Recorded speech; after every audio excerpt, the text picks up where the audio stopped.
Let me go! A 10-year battle is coming to a head on the northwest coast of Ireland. Shell are determined to bring a controversial gas pipeline ashore this summer to run through the village of Rossport. But opponents say they will go to any lengths to stop them. I'm not a man to back down, no matter what. I never did and never will. It's a battle that's being fought in the courtrooms and on the beaches, and it's left the community bitterly divided. We won't get killed here yet. I can see it ending up very bad. Very bad. Supporters of the project say the area needs jobs and the island needs gas. But locals who oppose it say the pipeline is dangerous and believe the presence of Shell threatens their whole way of life. We're not opposed to the gas. We're opposed to the way Shell are doing it, putting it through a small community that has been here for generations. I mean, we were here a long time before Shell. Willie Corduff has been fighting the pipeline route for nearly a decade. In 2005, he was jailed alongside 4 others for refusing to allow Shell onto his land. Now he's at the centre of a storm again. In April, with Shell back in town and preparing to bring the pipeline ashore, Willie climbed under a truck and refused to come out. Listen, don't be talking to me now, look at. If you're not going to call the project off and everything, let you forget about Willie. Willie's too long now. But allow me to take Willie tried everything. Willie went as far as he could. I want to do something to try and get it stopped before it's too late. So I thought, well, look, if I go back under this truck, can it move? We're not troublemakers. We don't want to be protesting. We're not activists, which we're being called. You know, but we have to now. We have offered you medical assistance. No, you haven't offered me medical assistance. You're only wanting to get me back there until you get me out of here. That's what you're wanting. Right, okay. I know what you want. I know you with 10 years, remember, and 10 years is a long time to be fooling with any fucker. Later that night, Willie claims he was attacked by a group of men in balaclavas. It was dark night. They were covered in balaclavas and dark clothes, and they struck me on the side of the head with a baton or with something and put me to the ground, and 4 of them knelt above me, pushing me into the ground.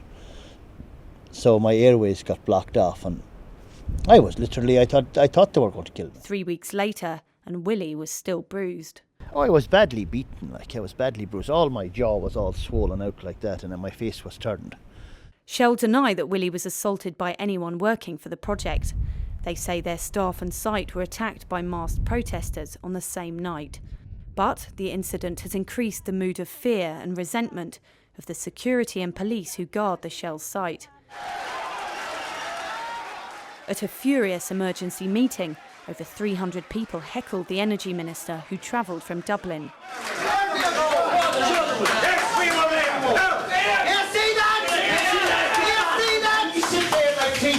Willie showed the ministers his bruises and vowed to stop Shell's work.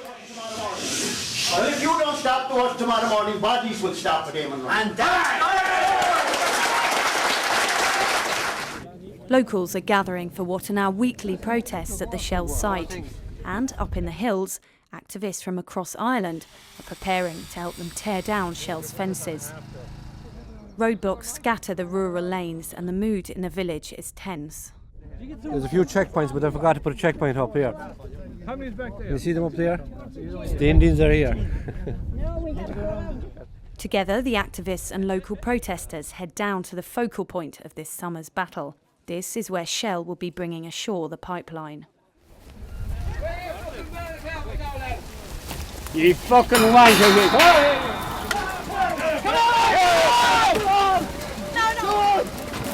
Shell still don't have permission for the onshore section of the pipe. Until that's decided, protesters say they should not be building anything above the shoreline. Where are you fucking balaclavas there, you bastards?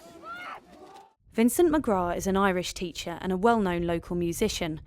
He's a spokesman for a protest group who believe they can still persuade Shell to compromise. Out there in the Atlantic, 50 miles off the coast, is the Corb gas well. They propose to bring this raw gas pipeline through our village, close to our houses, to a refinery 5 miles inland, which is already built. It's not like the other gas pipelines that crisscross the country. This is unrefined raw gas at extraordinarily high pressures. So we are very concerned for our health and our safety.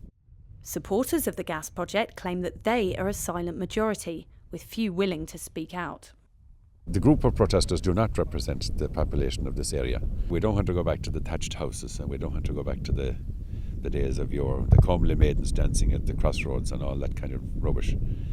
That's romanticism, and that's dead. Bread and butter now. An opportunity for children to get an education and an opportunity for young people to get work. They're inviting in international and national troublemakers from all over Ireland and from the Europe and UK, and they're coming in here to stir up trouble. We wouldn't see those people coming here in summertime when we're trying to harvest our crops. They're just coming to cause trouble. Basically, we don't need them and we don't want them. But the protesters blame Shell for the presence of unwanted outsiders, and their fears grew when mysterious events on the other side of the world were linked back to the site.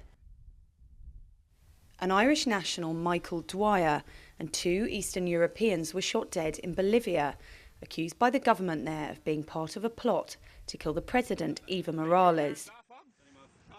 Dwyer and at least one other member of the alleged plot had worked at the Shell site. An extremist website run by one of the men was then found to be selling souvenir badges for security workers at the site. You don't know at night who's travelling the roads here. There's a double fear in this village. The first fear was the pipeline.